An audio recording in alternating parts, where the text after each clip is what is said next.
नमस्कार, AB star news देख रहे हैं आप और देश लाइव में मैं हूं आपके साथ सोहन सिंह।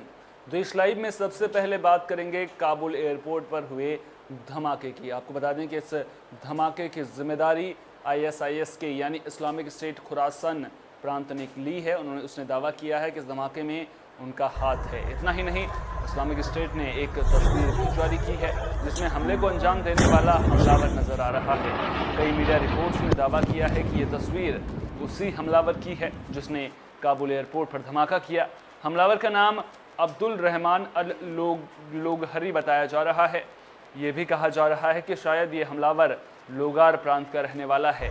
आईएसआईएस ने इस तस्वीर को जारी करते हुए लिखा है कि उसके इस हमले में अमेरिकी सैनिक और उनके सहयोगियों समेत कुल 160 लोगों की जानें गई और कई घायल हुए हैं। आईएसआईएस ने कहा कि ये जानलेवा हमला कराने में अफगानिस्तान के स्थानीय लोगों ने भी उसकी मदद की है। जानकारी के मुताबिक इस्लामिक स्टेट का एक आदमी अमेरिका की सुरक्षा को पार करके एयरपोर्ट के पास उस जगह पर पहुंच गया जहां अमेरिकी सैनिक और उनके सहयोगियों की भीड़ थी। वहां जाकर उसने खुद विस्फोट के जरिए उड़ा दिया। इस धमाके में 60 से ज़्यादा लोगों की जानें चली गई और सैकड़ों लोग घायल हो गए।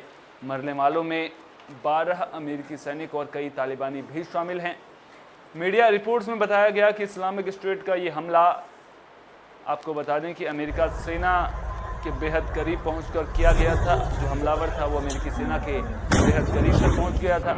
सेना से 5 मीटर दूरी पर पहुंचने में कामयाब होने वाले इस लड़ाके ने अपने साथ साथ कई मासूम लोगों की ज़िंदगी भी ले ली।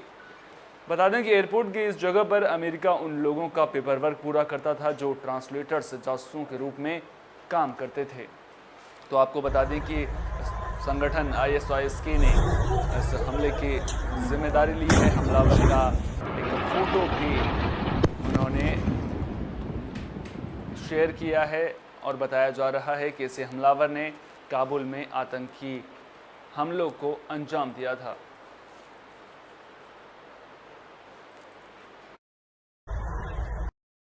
अफगान संकट पर लोकसभा अध्यक्ष ओम बिरला का बयान सामने आया है। ओम बिरला ने दो टूक कहा है कि भारत आतंकवाद और विस्तारवाद के पूरी तरह से खिलाफ है। देश का स्पष्ट मानना है कि सभी देशों में लोकतांत्रिक व्यवस्था मजबूत होनी चाहिए। अफगानिस्तान में बदले हालात पर लोकसभा अध्यक्ष ने कहा कि हालात चिंताजनक हैं, लेकिन इससे भारत को कोई खतरा नहीं है। लेह में पंचायती राज से जुड़े संसदीय कार्यक्रम में पहुंचे लोकसभा अध्यक्ष ओम बिरला ने ये जो बयान है वो उस जगह दिया है जहाँ से चीन, पाकिस्तान और अफगानिस्तान को सीधा संदेश जाता है। लेह में इस समय संसदीय कामकाज से जुड़ी गतिविधियां तेज हैं और कई संसदीय समितियां अपनी बैठकों के लिए यहां पहुंच रही हैं। बिरला ने कहा कि अफगानिस्तान में तालिबान का असर हमारे देश पर नहीं पड़ने वाला है। उन्होंने कहा कि आतंकवाद, विस्तारवाद और सीमापार आतंकवाद की चुनौतियों से निपटने में हमारे जवान सक्षम हैं। हमारी सीमाएँ पूरी तरह से सुरक्षित हैं। चीन का नाम न लेते हुए बिरला ने कहा कि कुछ देशों की विस्तारवादी नीतियों की वजह से सीमाओं पर विवाद पैदा होता है। तो अफगान संकट पर ओम बिरला का बयान सामने आया है। उन्होंने साफ तौर पर कहा है कि भारत किसी भी आतंकी वारदात से निपटने के लिए पूरी तरह से सक्षम है और अफगान संकट का भारत पर कोई असर नहीं पड़ेगा।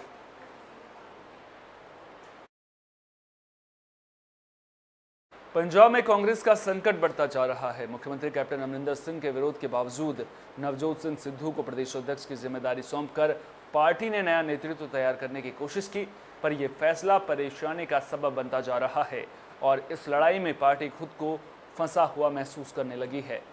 पार्टी के एक वरिष्ठ नेता ने कहा कि कैप्टन और सिद्धू की लड़ाई फिलहाल खत्म होने की उम्मीद नहीं है, क्योंकि दोनों नेताओं में असली झगड़ा टिकट बंटवारे को लेकर शुरू होगा। दोनों अपने अपने समर्थकों को ज़्यादा से ज़्यादा टिकट दिलाने की कोशिश करेंगे ताकि चुनाव में जीत के बाद वे विधायकों की संख्या के बल पर मोलभाव कर सकें। पंजाब कांग्रेस के एक पदाधिकारी ने कहा कि इस लड़ाई से पार्टी कार्यकर्ता मायूस हैं, क्योंकि पिछले 3-4 महीने से पार्टी चुनाव के लिए खुद को तैयार करने के बजाय अंदरूनी कलह से जूझ रही है। किसी भी राजनीतिक पार्टी के लिए ये अच्छा संकेत नहीं है। जब मिलकर मुकाबला करने का वक्त है तो हम आपस में झगड़ रहे हैं। दरअसल किसान आंदोलन, बीजेपी और अकाली दल में गठबंधन खत्म होना और कैप्टन सरकार के कामकाज की बुनियाद पर पार्टी को पंजाब में जीत का भरोसा था, लेकिन पिछले कुछ महीने में जिस तरह अंदरूनी कलह उभर कर सामने आई है उससे पार्टी का भरोसा डगमगाया है, क्योंकि ये पार्टी के चुनाव फायदे से ज़्यादा अहम की लड़ाई बनती जा रही है और सिद्धू और कैप्टन के बीच जिस तरह से तकरार देखने को मिल रही है, उसके बाद सवाल खड़े हो रहे हैं कांग्रेस के पंजाब में भविष्य को लेकर के।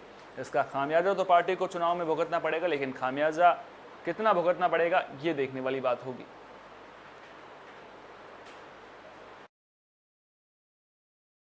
नागर विमानन मंत्रालय ने देश में ड्रोन परिचालन के नियमों को आसान कर दिया है। इसके लिए भरे जाने वाले आवश्यक प्रपत्रों की संख्या 25 से घटाकर 5 कर दी गई है।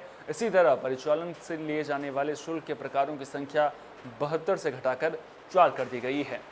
प्रधानमंत्री नरेंद्र मोदी ने ट्विटर पर कहा कि नए ड्रोन नियम भारत में इस क्षेत्र के लिए एक ऐतिहासिक क्षण की शुरुआत करते हैं। उन्होंने कहा कि ये नियम विश्वास और स्वप्रमाणन पर आधारित हैं।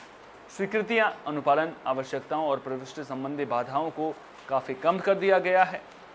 प्रधानमंत्री ने कहा कि इससे इस क्षेत्र में काम करने वाले स्टार्टअप और युवाओं को काफ़ी मदद मिलेगी। उनके मुताबिक ये इनोवेशन और व्यापार के लिए नई संभावनाएं खोलेगा और ड्रोन केंद्र बनाने के लिए प्रौद्योगिकी और इंजीनियरिंग में भारत की शक्ति का लाभ उठाने में मदद करेगा। आपको बता दें कि ड्रोन नियम 2021 बुधवार को जारी किए गए। इन नए नियमों ने मानव रहित विमान प्रणाली यानी UAS नियम 2021 का स्थान लिया है, जो इस साल 12 मार्च को लागू हुआ था।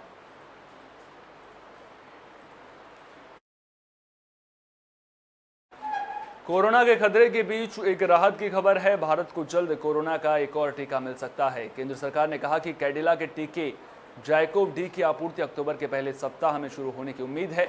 सरकार कंपनी से टीके की खरीद को लेकर बातचीत कर रही है। अगर अक्टूबर के पहले हफ्ते में टीके की आपूर्ति शुरू होती है तो अक्टूबर के आखिर तक इसे टीकाकरण कार्यक्रम में इस्तेमाल करना संभव हो पाएगा। केंद्रीय स्वास्थ्य सचिव राजेश भूषण ने बताया कि टीके की आपूर्ति को लेकर प्रक्रिया शुरू की गई है और अक्टूबर के पहले हफ्ते में कंपनी इसकी आपूर्ति शुरू कर सकती है। ये पूछने पर कि टीके को बच्चों को भी दिया जाएगा। उन्होंने कहा कि टीकाकरण पर बने समूह को अभी इसकी सिफारिश करनी है। उसकी एक स्थायी समिति पहले ये तय करेगी कि टीके को किन बच्चों को दिया जाएगा। क्या ये 12 साल से अधिक उम्र के सभी बच्चों को दी जाए या फिर जो किसी बीमारी से जूझ रहे हैं उन्हें पहले दी जाए। उन्होंने कहा कि अगस्त में अब तक औसतन 52 लाख टीके रोजाना लग रहे हैं। विगत जो पिछला दिन था उस दिन 80 लाख टीके लगे थे। उन्होंने कहा कि इस वक्त देश के किसी भी सूबे से टीके की कमी की शिकायत नहीं है। सरकार रोज राज्यों के पास बचे टीके को अपडेट जारी करती है और ये नोट किया गया है कि पिछले 3 हफ्तों के दौरान रोज औसतन 2.5 करोड़ खुराक राज्यों के पास अगले दिन उपयोग के लिए रहती है। उन्होंने कहा कि अब तक 60.39 करोड़ टीके दिए जा चुके हैं। पहले खुराक लेने वालों की संख्या 46.69 करोड़ और दूसरी खुराक लेने वालों की संख्या 13.70 करोड़ है। 18 साल से ज़्यादा उम्र के 25.05 करोड़ लोगों को टीके की 1 या 2 खुराकें लग चुकी हैं।